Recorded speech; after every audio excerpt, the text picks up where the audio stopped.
Hey everyone, good morning. Hey everybody, good morning. Good morning. I hope everyone is doing well.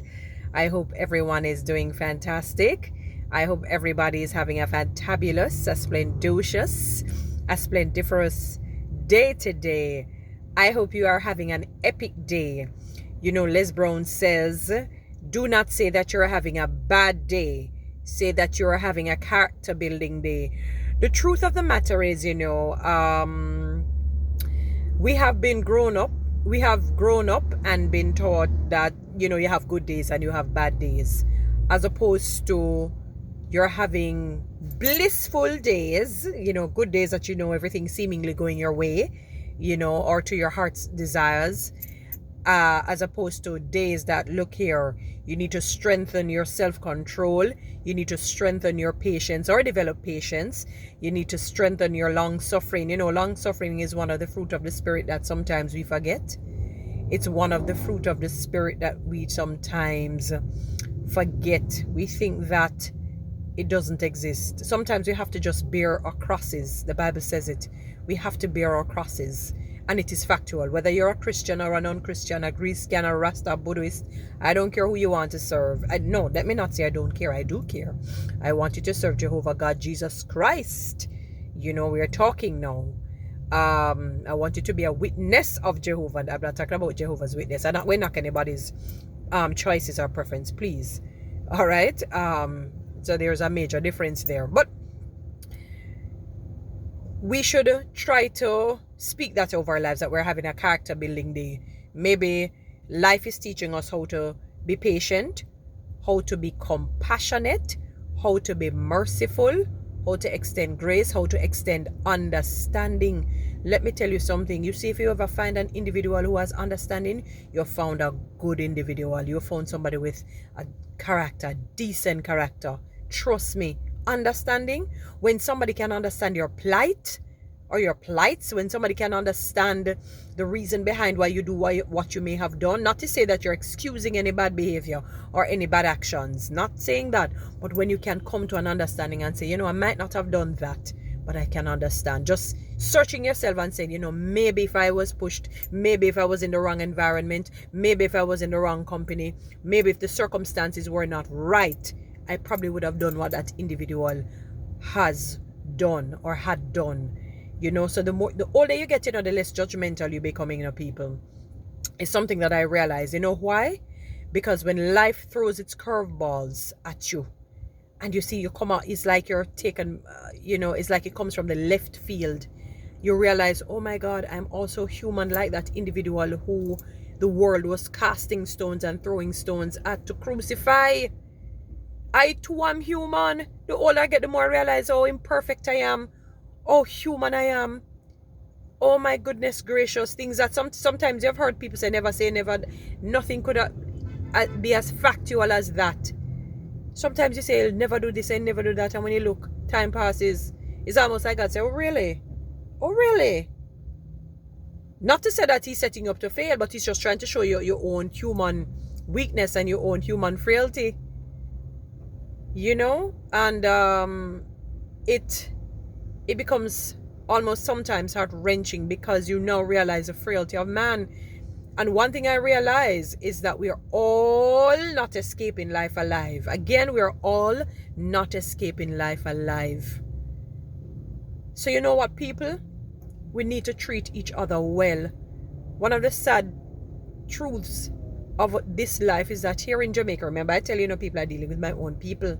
I'm not saying things like these, they do not happen elsewhere, but I'm dealing with my own Jamaican people, is that we're not merciful and compassionate towards each other. If somebody does you wrong, we hold on to their unforgiveness. If somebody does wrong, not necessarily to you, but they may have just done wrong, or they may have been unwise or foolish, we extend no compassion. And I remember reading in the book of Matthew where it says, years ago I read it, I never forgot it, and just recently, because I completed the Old Testament, reading the New Testament, I'm in the book of John now, that's where I reached, and I remember it says Jesus saw the multitude, he saw the crowd, and he had compassion. You remember that the multitude full of all kinds of is filled with all sorts of people, with different personalities, different backgrounds, different behavioral patterns. good and bad people, evil and wicked people, if you want to put it that way, terrible people. And the Bible said Jesus saw the crowd and he had compassion on them. He had compassion on them. He extended understanding and mercy to them. We don't do that for each other. We don't. I can't wrong you, you know. If I ever make a mistake, I wrong you, I'm the worst person on the planet. And yet you forget that you're human and you can wrong somebody else. If I owe you, I can't. It's like if I say to you, I'm going to give you back whatever I owe you tomorrow, and it doesn't work out. It genuinely doesn't work out. Oh my God, you think that I committed the worst crime on the planet, or I did the entire world the worst things? There's no mercy, no understanding. No matter how the person apologizes and say, just give me time, things didn't work out. It's almost like that parable that Jesus gave, where you had this man who, like, he owed a king, you know, trying to paraphrase, and he owed somebody of prominence. And he couldn't pay, and the man, you know, wiped his debt slate clean. He left and went on his way. And somebody who we saw owed him, and he went on the worst way with them. It's like he probably trace them and embarrassment. And that is something that I notice. If somebody owes people, they feel like they're doing something wonderful when they come publicly and embarrass the people and treat them the worst way. As if it's a good kind of thing to do. It's admirable of their character. I don't know where we've gotten this from. Like this shaming culture. There is a shaming culture in Jamaica that we must shame people and embarrass people. If they owe you or if they've done you wrong, you have to shame them and embarrass them, because that's the only way you can feel good about yourself, to feed the fruit of the evil one. You know, and Satan just loves that. Him just stick the fork, so to speak. And he said, yeah man, do more shaming, do more embarrassment, do more unforgiving. And in the long run, when you end up, you have more regrets. I want to live out what that song says. That song, Frank Sinatra sang years ago. That's that song that he sung, S-U-N-G. So the S-O-N-G that he S-U-N-G many years ago. Regrets, I've had a few. I want to be able to say that. Even if I did something that was awful, it must still be far and few. Few regrets. And the only way for me to lessen my regrets is how I, first of all, putting God first. That's key above every human being, everybody. Whether it's my husband, my children, mother, father, brother, sister, cousin, auntie, uncle, everybody. And then treating others the way I want to be treated. Adverse situation tells you the character of an individual. So if you owe me, how I respond to you tells the world who really I am. So if I extend mercy and compassion, and I know you have people who maybe, you know, who don't want to pay, they you know, it's not, for the most part, I don't think that's the case. I think sometimes people genuinely can't, because life just hit them, you know, took them from the left field, and it takes time to recover. It takes time. Rome wasn't built in a day. Just as how you develop good attitudes, it takes time. So to pull out yourself out of a rut takes time, people. So we need to be understanding. If somebody does you wrong, it takes time to even that feeling of forgiveness, the flowery feeling, that good feeling. But you can just say, all right, I'm going to forgive the person. I might not feel that lovey feeling, but I know that I've forgiven them. And you work at it, you try. So you don't see them and still malice them. You can't have in a big conversation, but you can say hello and goodbye. So you stir the pot until it becomes habitual. But it takes time. But you know what, people? We need to extend more mercy, more understanding and compassion to people. Because guess what? Your day going to come, you know. Your day is going to come when you're going to so-called wrong somebody, or you're going to be in a rut and you want the very same mercy and compassion shown to you. Are you going to say, oh, the people are wicked and can't? Are you going to remember, oh my God, it's the very same thing I had done years ago. Life is really like a cycle, you know. Or like a, you know, a merry-go-round. You just go round. My time I'm going to come to the front, and your time you go to the back. My time at the back, your time to the front. My time to the front, your time to the back. Life has shown me that, and it continues to teach me that, because I say, God, help me to be a better person every day. Even if you don't see it right away, one day it will show. You know, it's like cleaning your room. You know, when you clean your room, you're doing a proper spring cleaning of your room. And when you put everything there, you shift yourself, it place look like, I mean, you wonder if all the natural disasters came in your room. But when you put them back together, you said, wow, wow, wow, look at this place a few hours ago and look at it now. That's how life is. So sometimes for it to get better, it gets ugly. But we need to extend more compassion and understanding, people. Look at the guy who got stabbed over $63,000. My manager was telling me that people got stabbed over $20 stepping on somebody. So looking at people, a girl who battling for life because you're looking, even for a bad look, even if she get a bad look, and a cut eye. Life has no meaning to others, as if they created life. As if they created life. Can you imagine if they had created life? As if they become God now and it's them we should bow down and worship. People take your lives. I saw a video. Some police friends of mine showed me some video. A video with the gunman just videoing himself shooting a man in the head right here in Jamaica. Shooting somebody in the head. No value for life. People have no mercy, no compassion. You can't wrong anybody. You can't owe anybody. You can't nothing at all. It's like you have to jump on the straight and narrow. You have to be so perfect. And the funny thing is, they are not perfect. If they were to check themselves, they would realize that they have done something to somebody. They themselves are not even perfect. That is why when the woman was caught in adultery in Jesus' days, right? And they threw her out, you know? What are the questions, you know, in the modern time people ask is, so what happened to the man or men that she may have been involved with? So wait, how come they weren't thrown out to be stoned?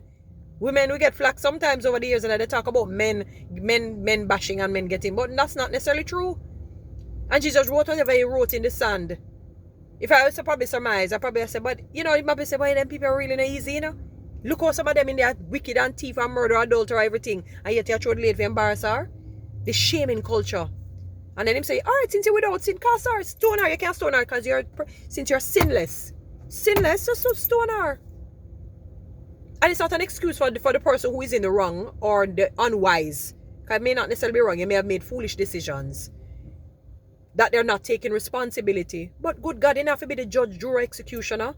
Give them time for heal and become better now. Because you might see a man a particular way, you know, today.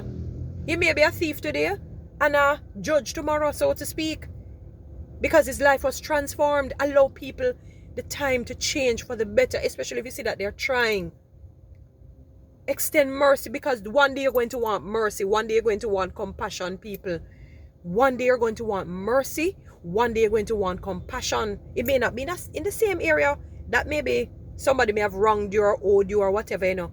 It may be in another area. Maybe your life is at stake. Maybe you develop some sickness and disease. And you're looking and you want to care how you go doctor and so forth. Like it not getting any better. You have to look up to God and say, God, please, you want to live for your children. Or if you're a woman, you want to live for your husband. Or you want to live because you enjoy life. And you're going to remember how wanting mercy, wanting compassion feels.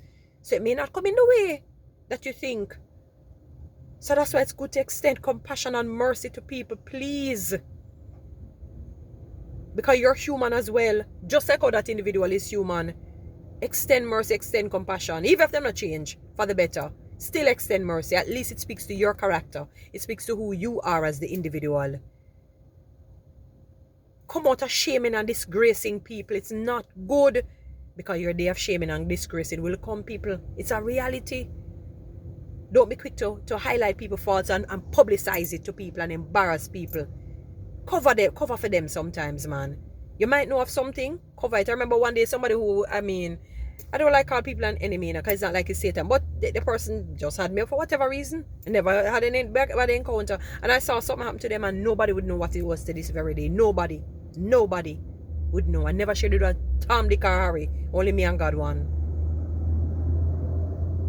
If I did, I'd probably mother. Forgive me. And she not go to nobody. She not do that. Can't trust her that way. I can't trust my mom. But what I'm saying is that there are some things that you might know of somebody that may not be for you, and it may be somebody that you have not done any wrong. Because people hate people for no reason, without a cause. And you cover for them, you hide for them. That's one way that you show that you love your enemies. That's one way you show that you don't have to embarrass and shame them and spread propaganda or tell people and there are persons who will come to me about people who I know don't like me. I know they're not for me, and that individual will never know. As a matter of fact, they will think that I am that person, our bosom buddies, the way how I will speak about them. You follow? The way how I will speak about them. But let us be good people. Let us treat each other the way we want to be treated. Love God and put Him first. Anyway, people, have a beautiful day. Take care.